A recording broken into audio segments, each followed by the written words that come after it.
Hello, everyone. I am here today on the Action Hour, Jane Unchained TV, with Duncan Mcnair, who is the CEO and founder of Save the Asian Elephants. He is here today with some breaking news for us.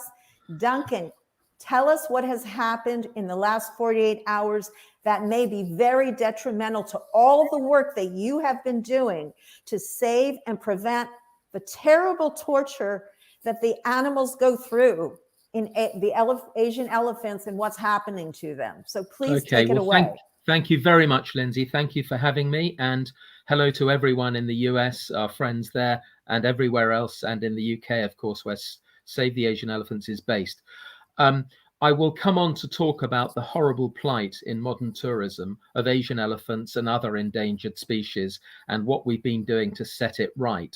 The government promised legislation to help to protect and preserve the Asian elephants by new law to impose a UK ban on the advertising here of brutal Asian elephant venues abroad, and indeed for all species brutalized in tourism. That's been settled for some time, nearly a year in writing, a promise to the British people. What we've learned in the last day or two is the very, very disturbing news. We are trying to determine the facts with those involved, that there has been a campaign within government to persuade government now to drop, to abandon. Sometimes the word used is pause, but we worry whether it's not a permanent abandonment of all this suite of legislation that's intended to protect animals, in many cases, like the elephants, from extinction. Now, the politics in Westminster at the moment is febrile, it's uncertain, it's moving fast, its outcome cannot be predicted. But there is a real concern that these phrases about pausing this legislation mean the end of the legislation. There are competing theories about what is actually happening. One is that's been published in the press is that the long-standing issue of a ban on fox hunting has caused rifts within the governing Conservative Party, which will be reopened and exacerbated if some of this legislation goes through, and that those leading the campaign to close down these proposed laws are concerned to head that off. Another one, and people can hardly be blamed for suspecting it, is that the campaign of lobbying by commercial interests to keep these practices going, including brutal tourism, adverts for brutal tourism, has prevailed, that this campaigning and lobbying over government has prevailed and that government has given way. We sincerely hope not. But what's crucial now is a statement from the government's chief whip, Mark Spencer, whose name is attached to this awful campaign. We do not know if it's true. We have tried to make contact with him. We're waiting to hear what has he to say on the matter.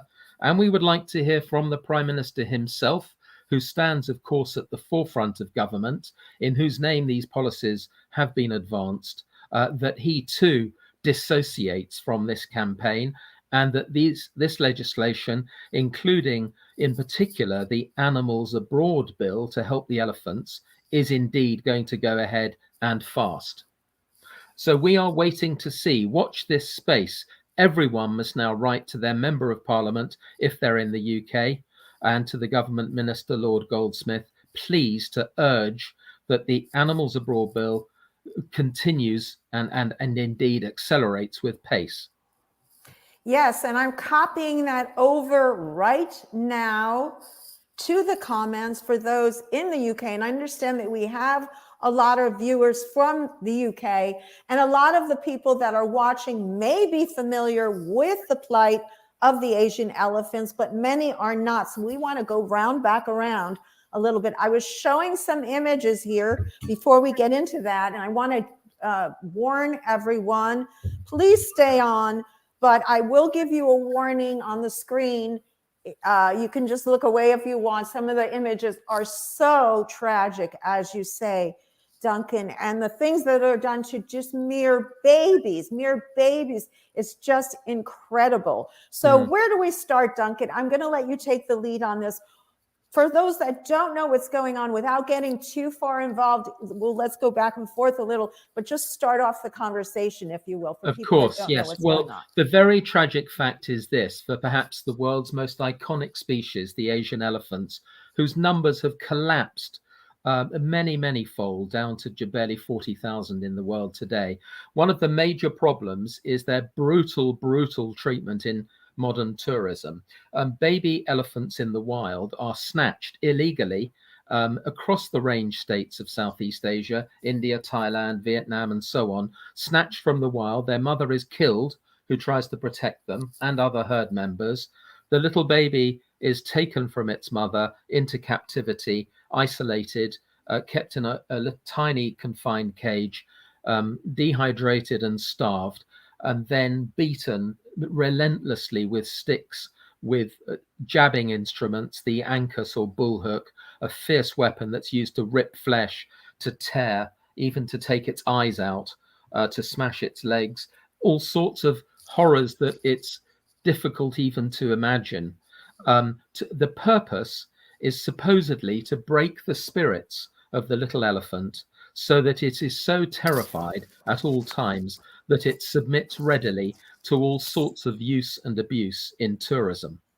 It sounds so barbaric and sadistic.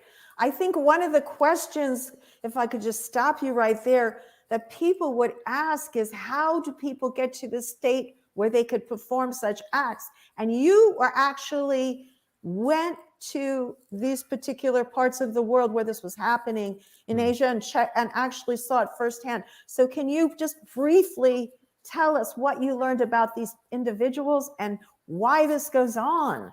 Okay, well, it's very sad, but the people, things have changed from what they were even 50, 60 years ago and hundreds of years ago to the modern brutal treatment that elephants have. But when they're taken into captivity, the elephants are assigned supposedly a mahout, which is a daily handler of the elephant, not the owner, but the handler. Now, these are poor oppressed peoples themselves, who are often extremely impoverished. They have no education, they have no prospects. They're lowly regarded in the caste system of India, for example, and sadly, as we know, they resort to drink and drugs, and they are oppressed peoples, and they take it all out on the elephants. The idea that a supremely intelligent creature like an elephant needs to be brutalized in order to learn how to do things like admitting people on its back for a ride and so on is absurd. It's not. For thousands of years, elephants have been taught in a benign and positive way. The people concerned are separated, who are looking after or brutalizing these elephants, are in a culture of brutality. They live in squalor. They live far from their families. They are often oppressed migrants. For example, we have evidence now of human trafficking in unscrupulous elephant trades from the Karen refugees of Myanmar, spirited away under false promises to Thailand, for example, to go into elephant training and management, to use those benign words. As you say, those people are brutalized themselves. Is that not right? Yeah. I mean, if they don't perform, they're oppressed, and they are young. They're often, to be frank, quite thuggish. They have a hard life. They have nothing in their lives, really. I have seen and met plenty of them. I've been threatened by them when I've intervened to try and stop brutality. It's very difficult when there's 10 or 12 all wielding a fearsome weapon like a bullhook. But that they have a terrible time. The owners are as responsible, who are often very wealthy people, and so also are the big travel interests, both in the US, my goodness, in the UK and around the world, who make big money by promoting and profiting from these brutal venues. And we keep very thorough statistics and data checked and double checked and triple checked on all that's going on, and it is a terrible situation, getting ever more awful. And we in the UK at STAE have been fighting very hard now for new law that in the UK seeks to ban the advertising here of any venues abroad that involve brutality to elephants, to try and steer the market towards ethical, humane treatment in genuine sanctuaries or in forests, reserved lands, where there is an abundance, for example, in India, without any designated purpose. There are already ethical sanctuaries, but few and far between.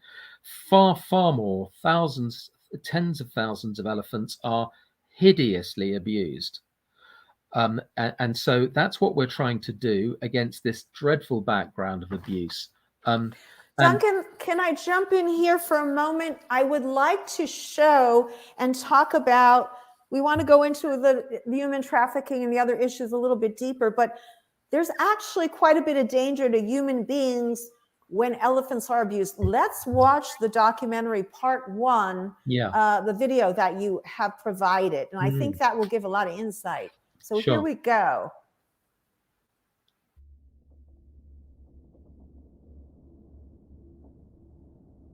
Every year, thousands of people visit Nong Nooch Village Park for elephant displays, to watch these magnificent animals perform acts completely incongruous with their wild nature. To ensure they work effectively, teams of handlers torture and beat both babies and adults daily, ensuring the elephants are kept in a traumatized state of submission.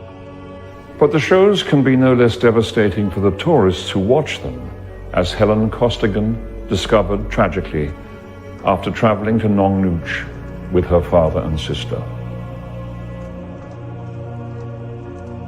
So the elephants were coming down the corral. The one that attacked us had a mahout on his back, and then jumped forward.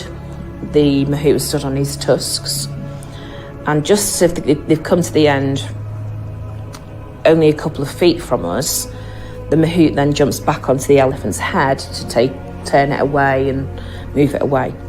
A mahout is an elephant trainer or keeper. And it will get more violent. We'll watch the second half with a warning, but we did want to present that to people, that there is a human danger. And the tourism companies that are providing this sort of entertainment, are they being held accountable for this type of thing? Or how is this happening? And can you address that for a moment? Yes, well, they're not being held to account. This is a terrible failing. Far from being held to account. We at STAE have seen thousands of advertisements of, in the UK, some 3,000 we've identified so far, of brutal venues being promoted. But of course, they're not advertised and promoted as brutal. They're advertised as your ideal holiday destination, with riding, with watching elephants, and all the rest of it. But in truth, captive abused elephants, and virtually all captive elephants are abused, not all, but the great majority, are extremely dangerous. Elephants are wild animals. They're not like horses or dogs that have had 10,000 years of human training, as it were. They've been just brought in from the wild and brutalized. They are deadly dangerous. And we have statistics showing nearly 1,000 now attacks by elephants. And when an elephant attacks, it leaves dreadful injuries, crushed chests, crushed broken limbs, hugely damaged internal organs, and so on.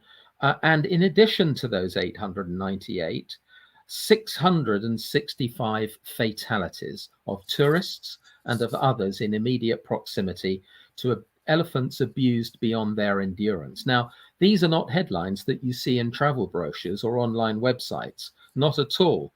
People are sent to these places under a wild misapprehension. Some of them find out to their massive cost far too late.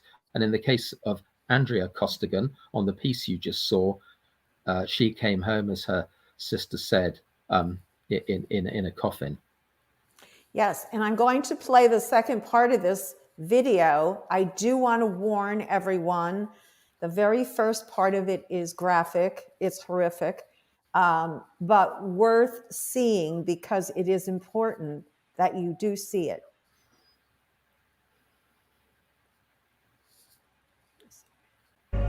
Traditionally, a mahout starts as a boy in the family profession when he's assigned an elephant early in its life. They remain bonded together throughout their lives. In recent decades, both extreme commercial exploitation of Asian elephants and a new breed of brutal mahouts has emerged. They are responsible for Pajam, designed to dominate young elephants snatched brutally from the wild, often killing the mother who tries to protect it. It became very aggressive. Its head came down. We were sat roughly the same height as this. Yeah. And the elephant is, as it were, there. Yeah, and then its head came down and it was a straight attack. So its tusk went into me. Yeah. Its right tusk, the trunk threw Andrea back onto the concrete. Yeah. It then pulled its head back in and then repeatedly attacked. As it happened, my dad was with her and she was talking. And she was saying, "Dad, I can't feel my legs. I think I'm going blind." My dad was saying,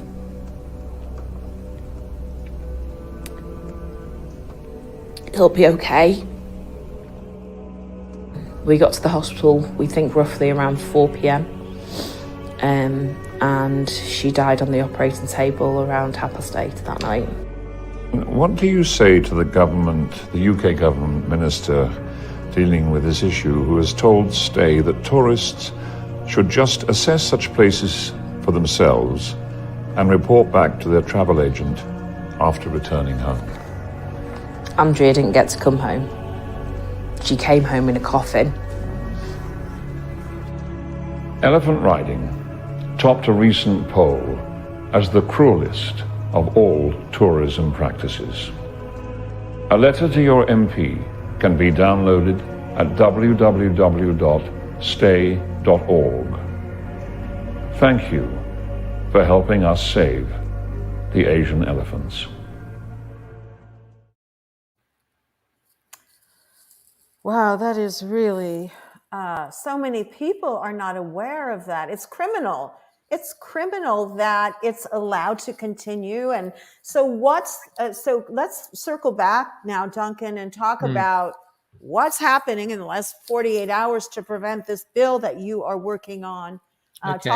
Talk a little bit about that, please. Well, first of all, we say clearly, and we believe government has accepted, that the case has been made for the compulsion of law to protect elephants in their final stand on Earth, and likewise to protect unwitting tourists and others who are brutalized and killed by abused elephants, and indeed by getting the transmission of deadly airborne viruses from abused, broken down elephants, quite aside from the tragedy of human trafficking. The government announced last May that immediately after the Queen's speech that they would be introducing an Animals Abroad bill. And they said that we, the UK, stand at the forefront of the world in the movement for animal welfare, and everyone can raise a glass and cheer that. However, that case having been made, the government having laid out its assurances and promises, everything having gone well, STAE having held dozens of meetings and had just as many assurances from all parts of government and from all the devolved administrations of the United Kingdom that they are indicating strong support for these measures. Just yesterday morning, Friday, we heard of this campaign within government. We've read of it. We don't know whether it's true. Everyone should, however, know of the allegation, of the claims in the newspapers yesterday, confirmed in the papers today, that the government's chief whip has started a campaign, which he has succeeded in, to persuade government to drop this entire suite of new proposed legislation upon which everyone is waiting. And I might say, not just the whole of the United Kingdom, but much of the world as well. We know that. They want to do this as well. They want to see that the UK passes this law. Now, politics in Westminster at this very moment is turbulent. It is uncertain. And I've touched on earlier what might be happening. Is this an internal problem within the governing Conservative Party that will be resolved? For example, perhaps by avoiding a new leadership election, because I'm sure your viewers know that there is a challenge upon the leadership of the Prime Minister at the moment. That may fade away, we do not know, or it may come to the fore. And so there is a lot of political maneuvering. But what a tragedy and what a horror, and frankly, how sad and tragic for our country if these noble, great ambitions that command the support of way over 90% of our population, of hundreds of experts of every religion, of every kind of expert and biologist and conservationist, all crash and burn because of a temporary dispute within the governing party. If that is so, we must have a statement from Mr. Mark Spencer, the Chief Whip, and we ask most respectfully for a statement from our Prime Minister, Boris Johnson, that this campaign is not so, that the Animals Abroad Bill and the accompanying legislation are on track. They will come forward, and soon. If conversely there is to be a pause, which is the word being used, it's a very heavily uncertain word, pause. How long is this pause for? Moreover, what is the rationale and reason for it? Why at this crucial time? Let me cut in here, Duncan, a moment. For people that, how can they help is the question that's coming up. And I think sending people to your website, is that a good thing to do? We will have links. The top of this post, folks, I want to tell you, right after the show, you will find pinned to the top all of the links of the action you can take. But let's just go for a moment over to the website so people know where to go. Mm-hmm. Here, just a moment. And you can talk a little bit through this if you like. Let's bring this up. Okay, go ahead. I'm going to be over. Okay, well, thank you for that. And now you're just very helpfully scanning through some of the early pages on our website, which is STAE.org. And that will, please make no apologies for not knowing the background to this. I myself was wholly ignorant of the horrors to Asian elephants up until my first trip to India in 2014. And I'm sorry to say that is in part legacy of the interest of those making big money out of elephant abusive tourism, managing to suppress the truth.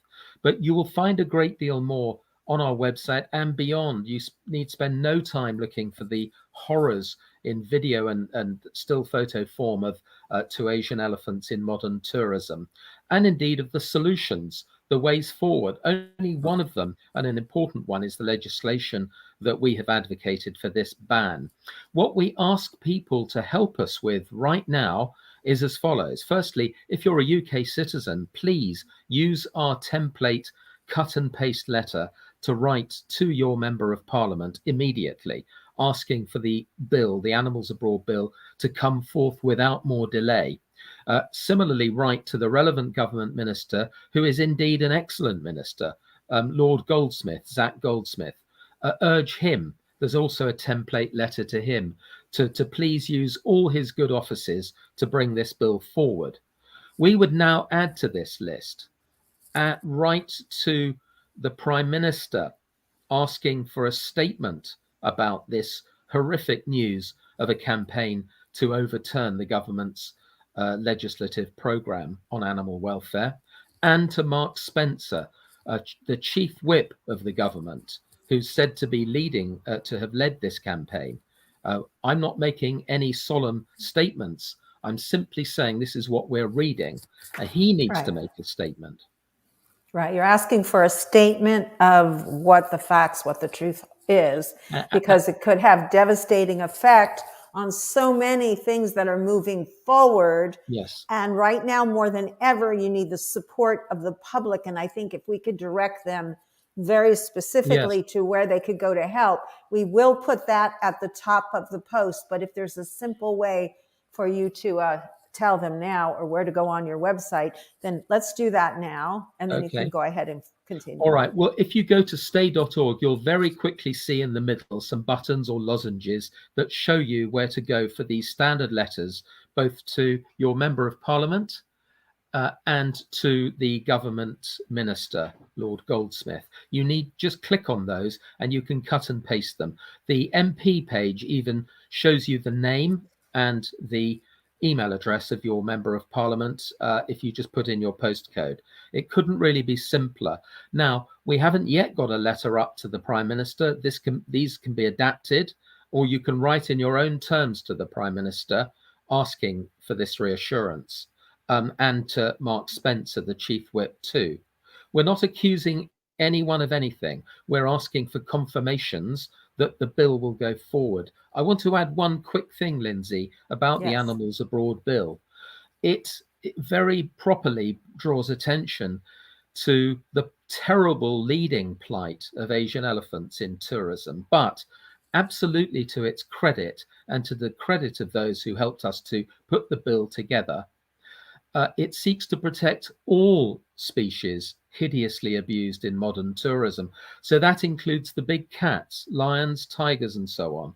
It includes the big apes, gorillas, orangutans, chimpanzees, all who have the most terrible abuse in tourism, and bears, and indeed dolphins. It's a bill that is of enormous breadth and enormous importance for the future of these endangered species, led of course by the Asian elephants, the mega gardeners of the forests, whose activities in maintaining their home terrains is crucial to all of us in dampening down carbon output and in resisting climate change. As Prince William said, we kill the Asian elephants at our own great peril. So this is a mighty piece of legislation. And let me add just one very quick addition to that. This is legislation that is scalable across the world. It is capable of, and there is interest in, adopting it across many countries that we've spoken to, including the US, including, for example, Australia and the European bloc, and even countries that don't necessarily have the same culture of animal welfare and those same traditions. Everyone is realizing that these species now are on their last legs, that they are facing extirpation now after millions of years if we do not change. And this is a real opportunity. And if I may say, talking to our own British politicians and our Prime Minister, it is a fabulous opportunity, as your own Secretary of State George Eustace has said in the action plan last May, for Britain to take the lead again in animal welfare across the world, for others to stand, watch, applaud, and above all, emulate. So please, please restore the Animals Abroad bill to the government's legislative agenda now. Yes, and Americans, what can we do? What can we do? Yes. Go ahead. Well, first of all, we know from our worldwide change.org petition, which is now soared past 1 million, heading towards 1.5 million, that people in every country, but my goodness me, most certainly in the USA, are very concerned. They have all the same concerns as we do about the plight of these poor brutalized creatures, and they should go and talk to their own policymakers and legislators locally and at Congress level and at Senate level.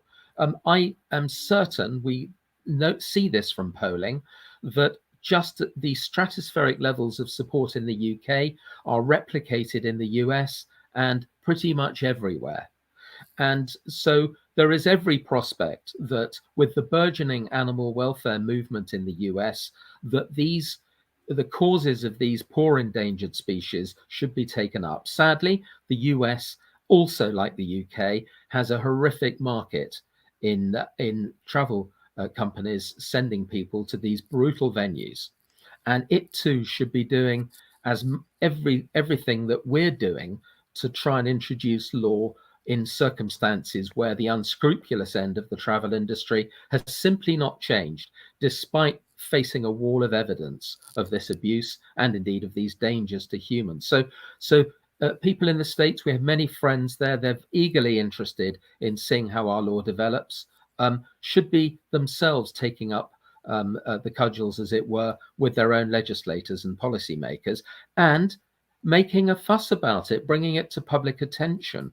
It's not just people in the UK who have a beating heart and an aching heart for the welfare of these poor animals. Let me just jump in and say, that's right, folks. You can do that very easily. You can take this video and share it out. Share it right now, if you would, to as many people and groups. If you're on Facebook, you probably have a lot of groups. You can also copy the link and share it later, and you can ask people to take action, to sign the petition, to go to the website, to take the steps. If you're in the UK, we will have all the links, as I say, at the top of this post at the end of the broadcast.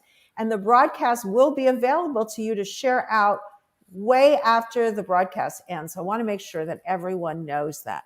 Duncan, we've talked a little bit about everything. One thing we have not touched upon for the conservationists that are in the audience and how vital elephants are. While you're doing that, I'm going to put up some of the comments that folks have made, see if there's any questions. Mm-hmm. Go ahead and talk about that, if you would, their contribution to the ecological system and how vital they are. Okay, well, Asian elephants inhabit forests and surrounding terrain, at least in their natural state. They, through their activities, through uprooting trees to make way for new trees, through spreading their dung around everywhere with all sorts of different seeds in it and so on, they sustain and they nourish and they maintain this natural habitat, the natural wondrous forests across the whole of Southeast Asia. These are forests that are the lungs of the earth, that contribute to the containment of our carbon output, and that help us to help nature to maintain biodiversity.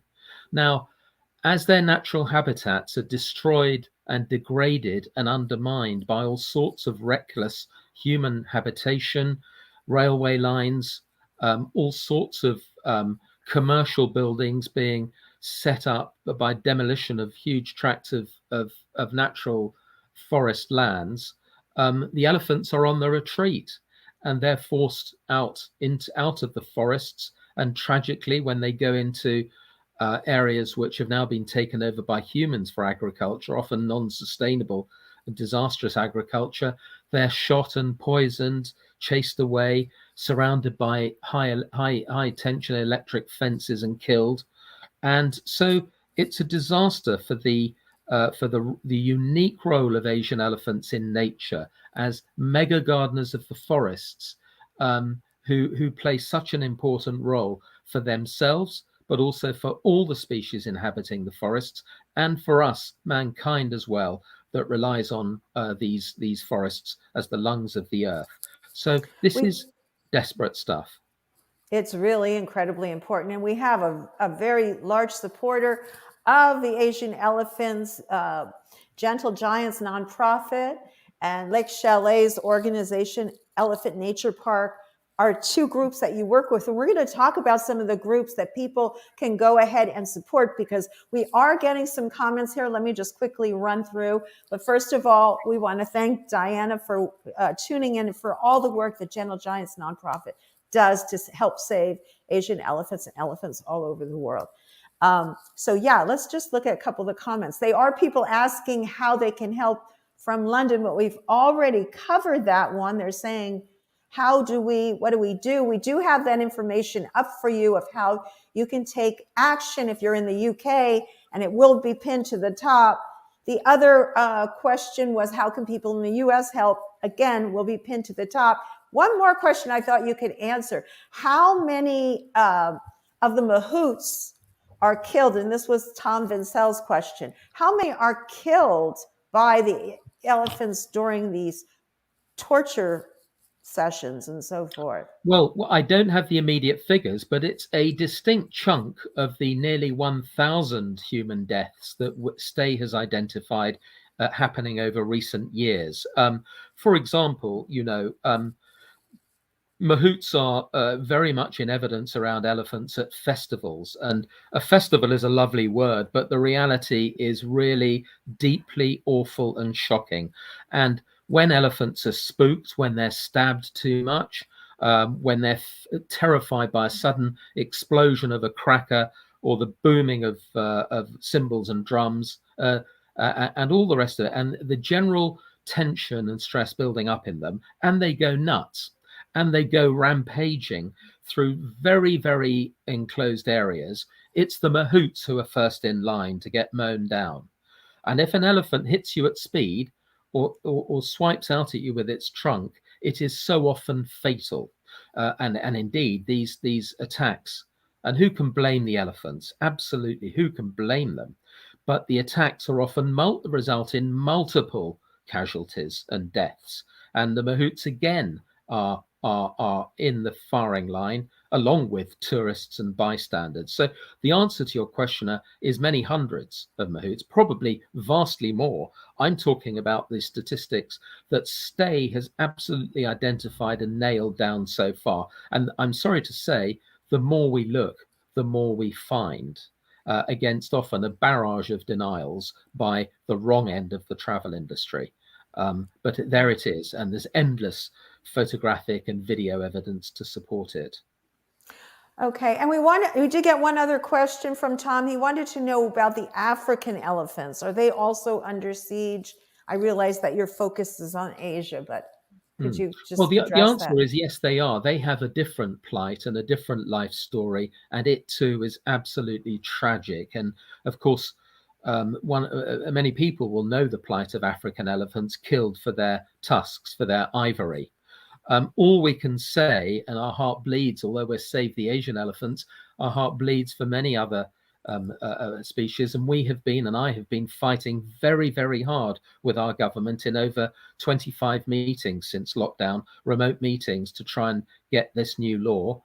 With the Prime Minister's officials and others, we have pleaded the case for African elephants and all the other species I've mentioned. Yes. At least we can say African elephants are about 15 times more populous than the poor Asian elephants. At least I suppose we can say it's scant reassurance that often the tragic end for an African elephant is to be shot dead and its tusks removed.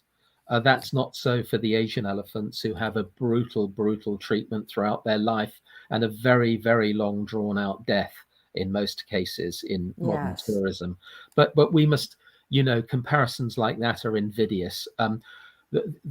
We focus on, we try to focus on the Asian elephants. Indeed, I felt it was a terribly underrepresented cause when I happened upon it, which is why we threw our weights so much behind, particularly the Asian elephants, whilst remembering the others.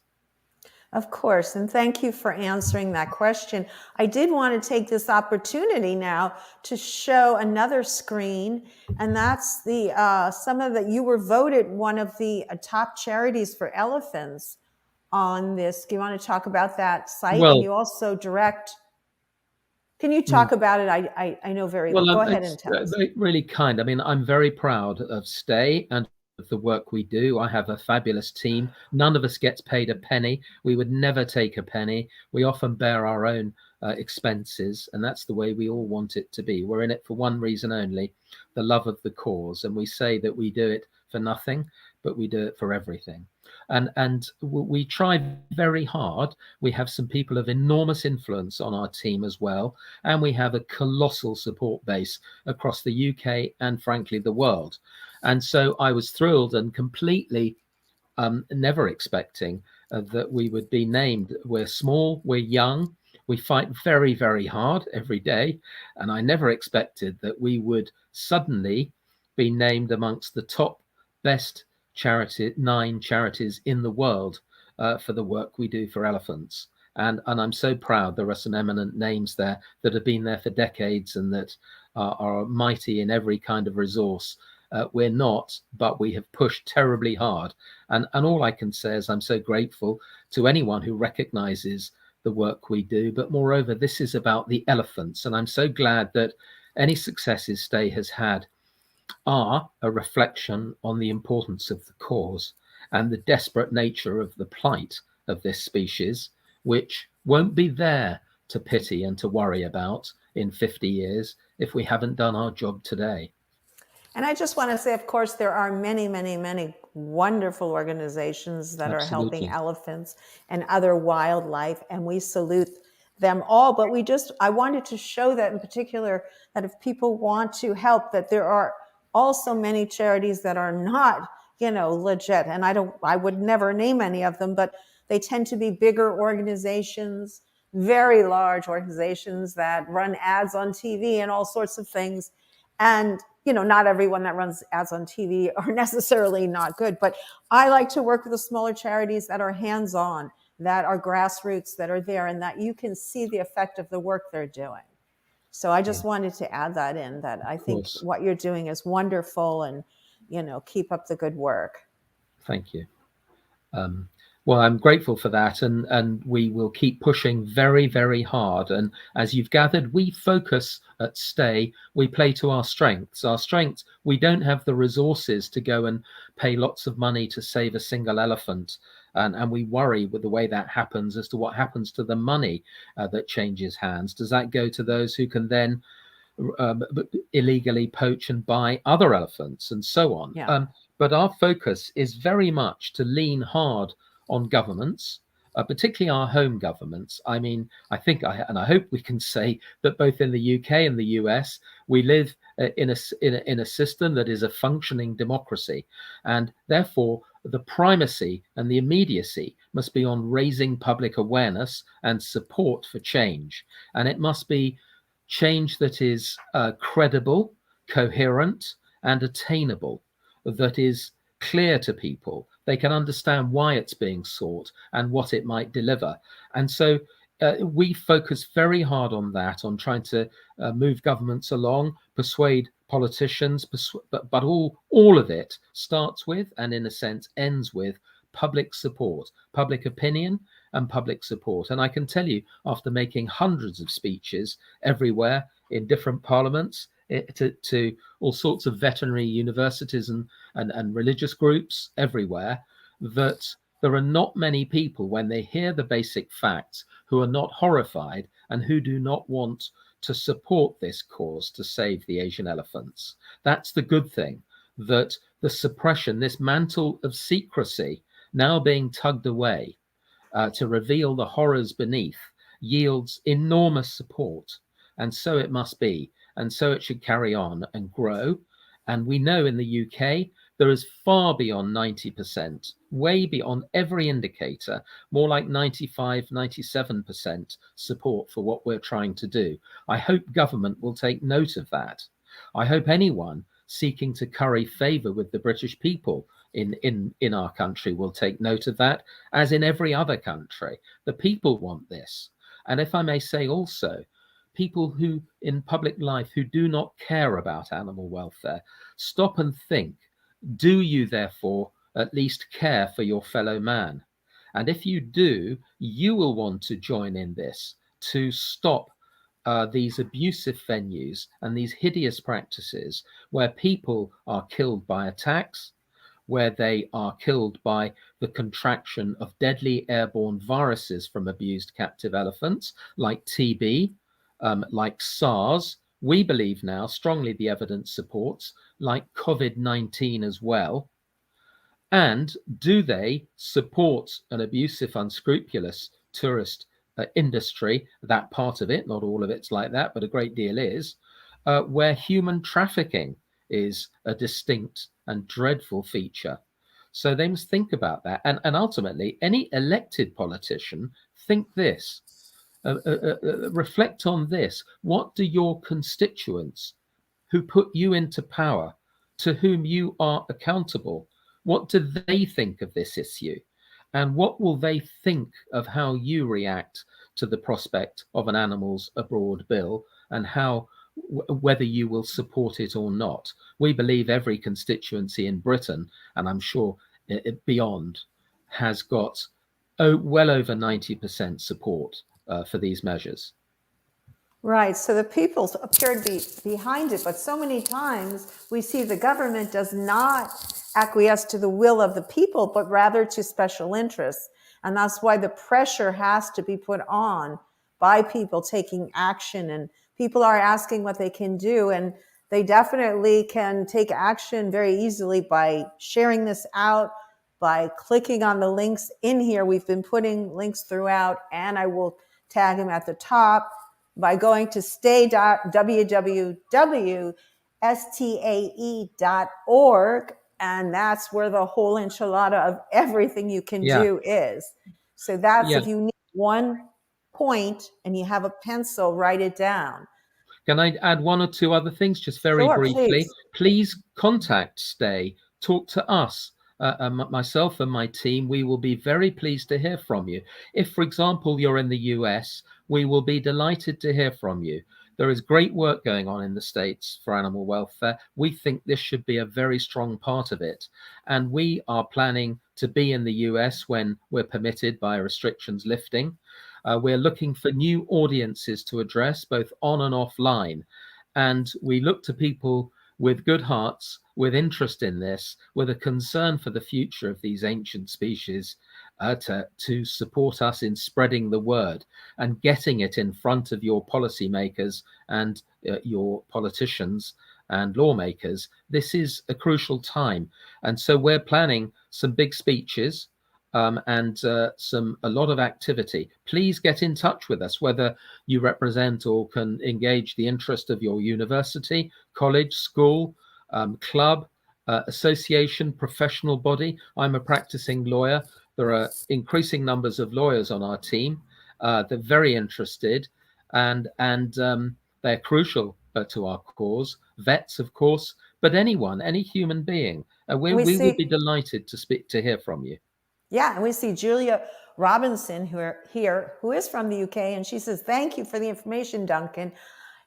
Julia, you can also share this out to your friends. Please spread the word and help to, that's so much of what people can do. Also, in addition to taking action, spread the word, tell people, talk about it in your groups, in your church, with your friends, on your chat groups.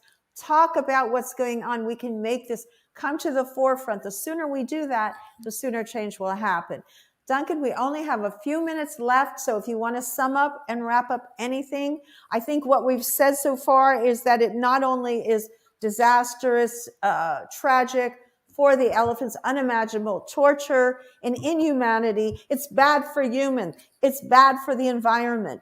It's illegal. It's corrupt. So take it away, Duncan. It is, and on that point of illegality, this brutality to elephants that is promoted by many British and other companies is profoundly unlawful in the countries where it happens. India, for example, has some magnificent animal welfare legislation going back 60 years and more, and it sets the highest category of protection amongst all animals for the mighty Asian elephant. And yet it is the most abused of all species. It's a terrible irony. And also, I'll tell you another graphic irony. In the UK, we have Secretary of State standards for modern zoo guidelines, and they, amongst other things, identify the most dangerous animals kept typically in zoos. And at the very top, the most dangerous of all animals are lions, tigers, bears, and elephants. And yet, should a UK tour company be entitled within law to send people to have rides on tigers and lions and bears? I think not. And yet they are, without impunity and compunction, to do so with elephants who are brutalized. You just showed an image, by the way, of a little baby elephant tethered. Now, that little elephant, a little baby snatched from its mother in the wild, who was killed, that little baby was beaten to death not long after that photo was taken. It died in the process of Pajan, as some 50% of all little elephants do. In that process, 50%. some Oh, 50% die either in the Prajan or within months afterwards from heart attacks and so on. And oh my that God. brutality is reinforced throughout the lives of these elephants in captivity in tourism That is by the so brutal tragic. use of the bull hook. So standing back from all this and the horrors and the sadness, we must take heart. We must take heart that there is a colossal number of people in our country, and it's quite obvious in other countries, who want change now. Now, law itself is not the only thing, but it's extremely important.